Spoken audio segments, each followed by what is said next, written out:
Assalamualaikum warahmatullahi wabarakatuh. Berjumpa lagi dengan channel kita di Prayitno. Baiklah, pada kesempatan kali ini saya ingin bercerita sedikit mengenai susahnya konten-konten YouTube dihapus ya. Meskipun itu ada permintaan dari pemerintah untuk dihapuskan.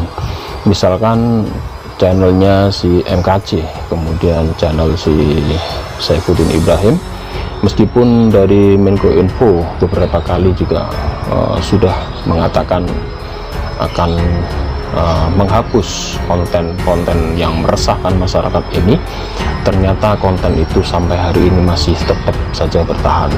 Kita mengetahui dulu ada si Paul Zhang ya, waktu itu juga Kominfo juga mengatakan hal yang sama, bahwa mereka akan menghapus konten-konten yang bermasalah, terutama yang meresahkan atau yang membuat hubungan antaragama di Indonesia menjadi bermasalah. Tetapi ternyata sampai hari ini konten-konten itu masih saja bertengger, bahkan tiap hari mengadakan live. Termasuk si kontennya Saifuddin Ibrahim, meskipun dia di Amerika sana, itu sampai hari ini tetap melakukan live. Kalau Anda lihat di channelnya, itu masih saja menyerang agama Islam, menghina Nabi Muhammad, bahkan menghina Allah SWT. Dan konten-konten ini meskipun beberapa kali dilaporkan oleh masyarakat karena menimbulkan rasa kebencian, bahkan bisa mempengaruhi hubungan baik ya, hubungan baik antar agama, ternyata memang pemerintah tidak begitu mudah bisa menghapuskan konten-konten ini. Hal ini kenapa terjadi? Kenapa bisa terjadi konten-konten ini tidak bisa dihapuskan? Karena kita tahu ya, YouTube atau penyedia jasa layanan ini adalah bukan milik pemerintah Indonesia. Ini adalah milik dari Amerika terutama ya, atau pemilik hak cipta konten YouTube, atau di naungan perusahaan Google ya.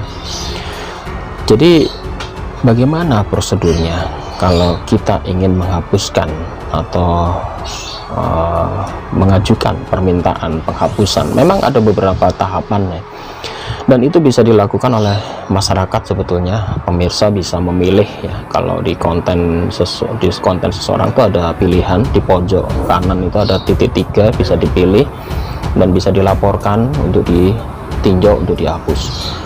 Tetapi pilihan ini tidak begitu saja disetujui ya oleh YouTube, pasti akan ada tinjauan, dan itu tidak kecuali kalau yang melaporkan ini jumlahnya banyak, bisa ratusan atau ribuan orang yang serempak melaporkan, bisa saja dia men-take down atau menghapus video yang dilaporkan ya.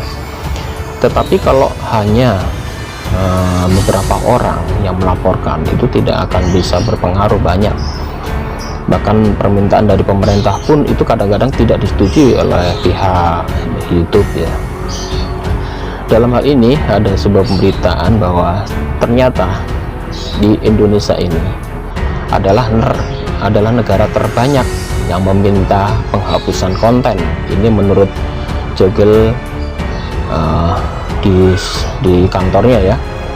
Indonesia adalah peringkat 1 dari negara yang paling banyak meminta penghapusan kontennya.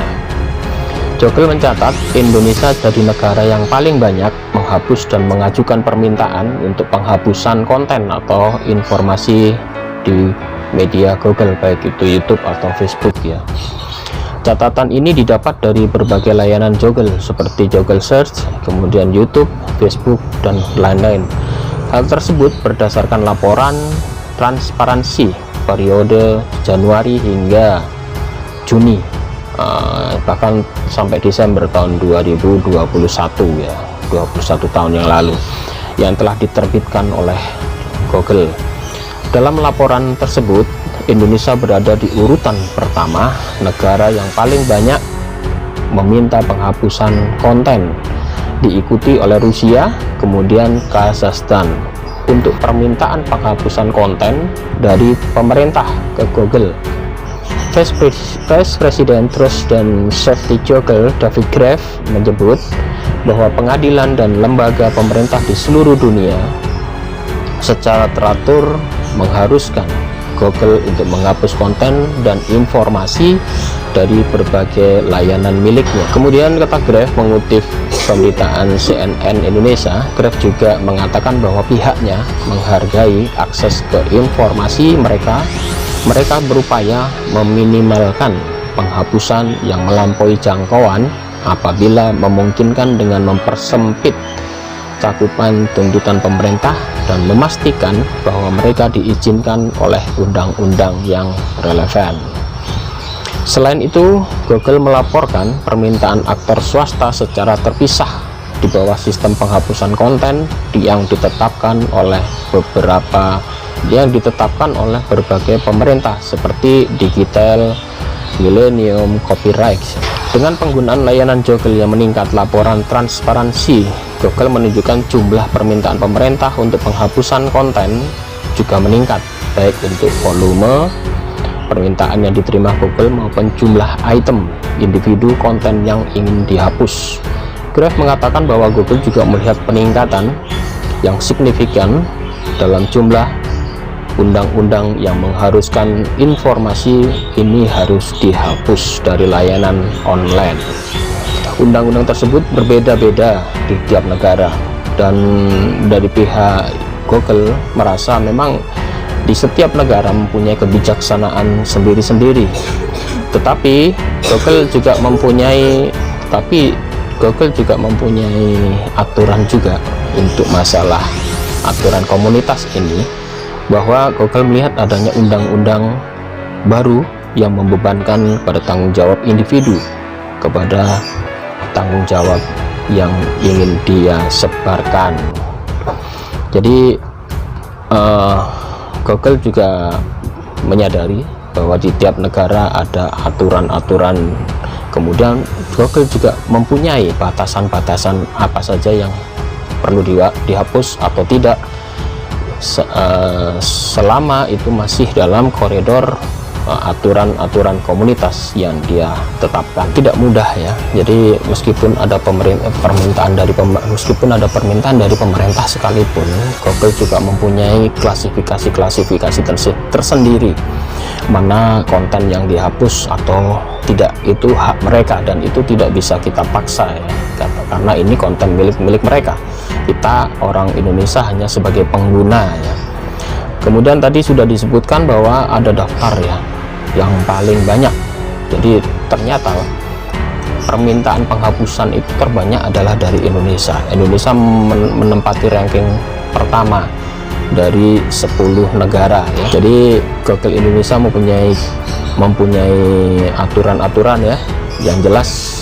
Di Google mengatakan, atau di YouTube terutama, itu hanya konten-konten yang sudah ditetapkan standarnya yang bisa dihapus.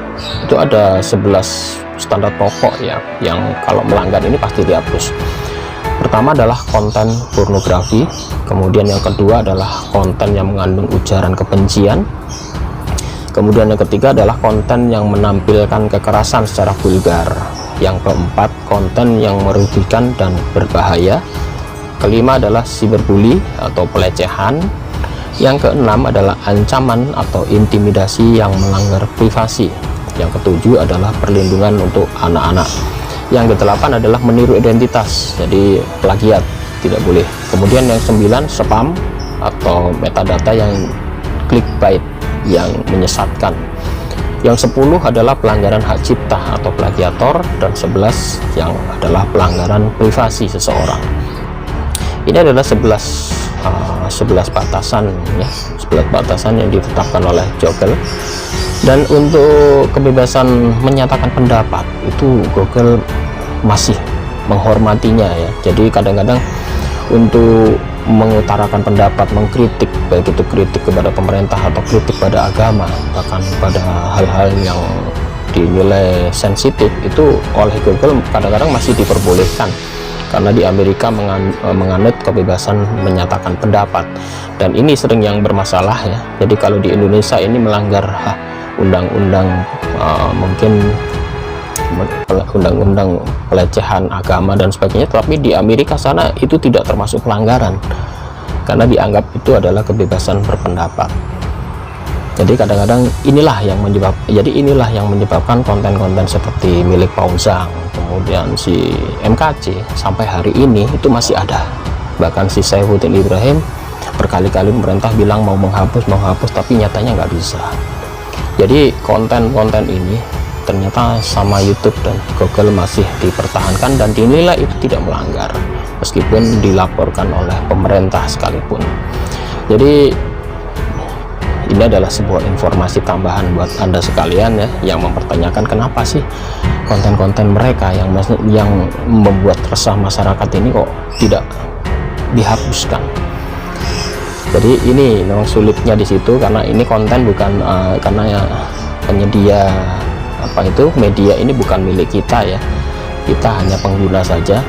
Kalau itu bisa dianggap melanggar undang-undang milik negara kita, itu sebatas kita mengajukan permintaan ini di ACC atau tidak ya tergantung dari kebijakan mereka. Jadi kenapa sampai hari ini konten-konten yang menyesatkan seperti Pausang, kemudian Saifuddin, dan juga konten-konten yang lain masih banyak lagi ya, konten-konten yang isinya hoax, konten-konten menipu, itu banyak sekali masih luput dari jangkauan dari kebijakan YouTube ini. Dan ini sebetulnya bisa kita laporkan ya, kalau kita rame-rame melaporkan dalam jumlah ribuan mungkin bisa langsung dihapus video itu. Di video itu ada tanda untuk melaporkan sebuah konten kalau itu dianggap meresahkan. Jadi itu bisa mungkin dianggap sebagai YouTube ini sebagai pertimbangan ya, jadi sebagai pertimbangan bahwa YouTube yang mengandung kekerasan, yang mengandung ujaran kebencian, kemudian untuk menimbulkan sebuah keresahan, apalagi bisa menimbulkan gesekan antar agama, ini bisa dihapuskan oleh YouTube. Jadi peran Anda bisa berfungsi dengan baik jika Anda melihat ada konten-konten yang menyesatkan, konten yang dirasa meresahkan, Anda bisa melaporkan dengan rame-rame. Demikian informasi ini, sekilas informasi saja ya untuk Anda sebagai bahan pengetahuan saja, kenapa sih konten-konten mereka kok sampai sekarang masih bertengger dengan lancar di channel mereka, padahal katanya sudah dilaporkan. Jadi ini sebagai tambahan ilmu, semoga Anda bisa mengerti, dan kalau Anda menemukan video semacam ini, Anda bisa berperan aktif laporkan. Demikian dari saya ya, terima kasih atas partisipasinya. Saya ucapkan berkali-kali untuk para donatur saya ucapkan banyak terima kasih, dukung kami dalam perjuangan kami menegakkan amar ma'ruf nahi munkar dan menegakkan agama Islam di Indonesia. Dan untuk Anda yang belum mualaf, saya doakan mualaf. Yang untuk Anda yang belum belajar agama Islam, silahkan Anda belajar, semoga hidayah menjumpai Anda.